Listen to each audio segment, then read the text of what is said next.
Hi, my name is Dr. Matthew Hale. I'm an assistant professor in the Department of Communication Studies here at University of Detroit Mercy, and this video is a haul/unboxing video.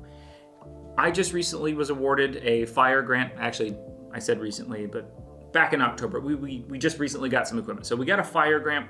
That is an acronym. I didn't look up what the acronym stands for. It will appear as text, but it's an internal grant that UD Mercy does. It allows faculty the opportunity to do some innovative or creative projects. I applied with the idea that we would be buying some equipment that would allow us to develop a dedicated social media lab. So the camera is right in front of me. We are in my office. The office next to me, just across, right behind the camera, it's a pair of conjoined offices. And we are going to be sort of retrofitting that, adding some new equipment, RGB lights, all sorts of interesting things are going to go into those two spaces. So during spring break, instead of relaxing and kind of like just being a human, I'm going to be tearing down things, painting walls, adding soundproofing, again, RGBs, all that sort of stuff. This is just going to be a fun, informal video, no script, nothing like that. I just want to show you some of the stuff that we got. So I'm just going to go through this randomly. This is in no particular order. So up first, we got 3 blue Yeti condenser mics. These are really great. They sound good. We also got 3 Compass, the blue Yeti, or the blue, I guess, brand Compass boom arms.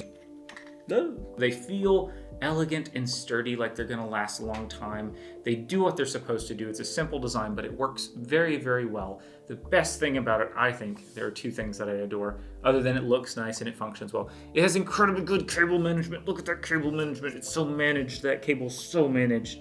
It works really well. And in addition, it makes this sound. Oh, I'm gonna do it again. I don't know if you heard it. Ready?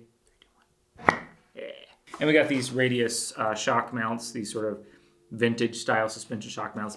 These are great with the arm and the mic and a pop filter. You are good to go. You're going to get professional, nice audio. You can go stereo. You can go cardioid, all that sort of stuff.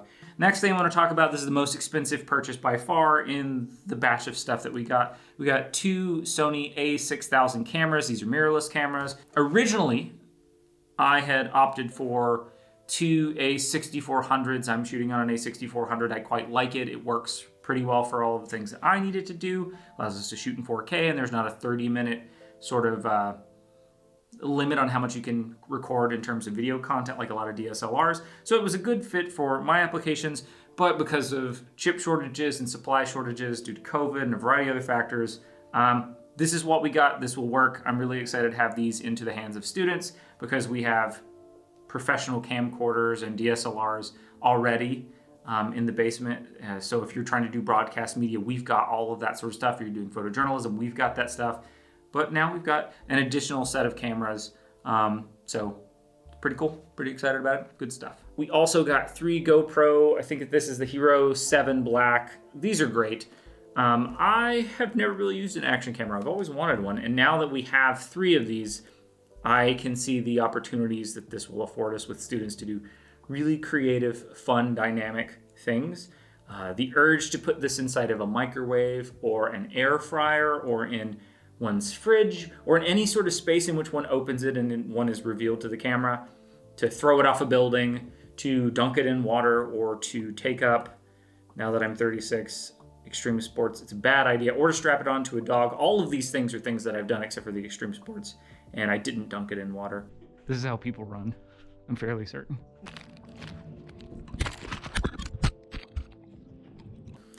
These are cool. I'm really excited to get these into the hands of students, and we have a few accessories for these. We have a couple of things. We've got the head strap quick clip. We've got 2 of these, as well as the packages come with some head straps.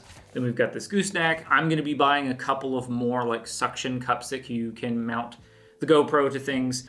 A lot of accessories. There's going to be more coming in for that because I expect students to do really cool things with these. In addition to that, we picked up a pair of these Video Mic Go microphones. They're on-camera microphones. They're going to be coupled with those Sonys for the vast majority of their existence, I think. We also got a pair of bags for the Sony cameras. We got some extra batteries, got some extra chargers, and SD cards. In addition, we got about 4 DJI Osmo 5 gimbals for smartphones. These things are great. In about 5 minutes, you feel like you can use this for a variety of applications. You should feel confident and comfortable. Our students were really excited. It kind of feels like the future anytime I play with Gimbal. They're great. So we have one right now. This is usually living in my office, and then we've got 4 that are on the way, in addition to the ones that we already had that are not the OMSO 5. I think we've got a few OMSO 3s and 4s. So these are great. We've got them. We have a Neewer lighting kit. In addition to that, we have, I believe it's Neewer, we have a green screen kit that's quite large. Behind the camera, just behind you, we also have an Elgato, one of the Elgato, I don't remember the size, but retractable green screens. That thing's amazing. It's almost like a very long and awkward toolbox. It has a couple of latches. You can move it about when you get where you want. You just pull the green screen up. It stays there. It looks great. The screen doesn't have any wrinkles in it. You get done, you put it back down, toolbox it up back, and you just walk wherever you want. It's amazing. It's really wonderful. So I don't have the large green screen or the lighting kit out because, as I alluded to earlier, we are doing a real complete overhaul in the 2 offices next door, and I do not want to get paint on the green screen and thus kind of ruin it. We also have 2 Elgato cam links that are on the way, along with, I believe, those gimbals that we've ordered. So those should be here soon. I'm really excited to be doing some capturing. Particularly, I'm going to bring my PS4 from home. Somehow we managed to get an Xbox Series S. I think that's the full title of it. It's really great. Our PS4 is just collecting dust, and I kind of want to bring it here and let it live in the office next door. So if students want to come and play games and spend time in the studio space and just have a nice time there, you can. I will play games with you too, but not in a kind of ranked competitive environment. Life's hard enough as it is. But, it'll be over there, and you can also capture footage from that, or if you want to bring in a home console or you want to play a game on it'll be a Mac in there. We could do all this sort of stuff. Okay, so that's it. That's a quick preview of some of the equipment that we're going to have over in the social media lab. I'm really excited to show you some of the behind the scenes of making the social media lab and the production spaces and getting them up to sort of code like what we want them up to snuff. I don't know what word to use. I just want them to be really cool, enjoyable spaces to be in. So you'll see some behind the scenes videos. I'm going to do some time lapses. That's going to be fun. Thank you for everyone in the Department of Communication Studies, folks in the Clay front office, the College of Liberal Arts and Education. They've been really helpful. The people at B&H Photo were great. They got us the stuff. We had to order some stuff through another vendor, I think. They've been great. The people in the department, my colleagues, the faculty and staff have all been great. The students have been really great, giving input on what they were excited, what they wanted to use, all that sort of stuff. It's been really, really nice, and I just want to say thanks to University of Detroit Mercy. It's really nice to have the opportunity to be able to get this stuff, put it in a dedicated space, and create a kind of, creative, fun, enjoyable, inspiring environment in those offices next door where students want to be and they want to make stuff. And I'm excited to be a part of that.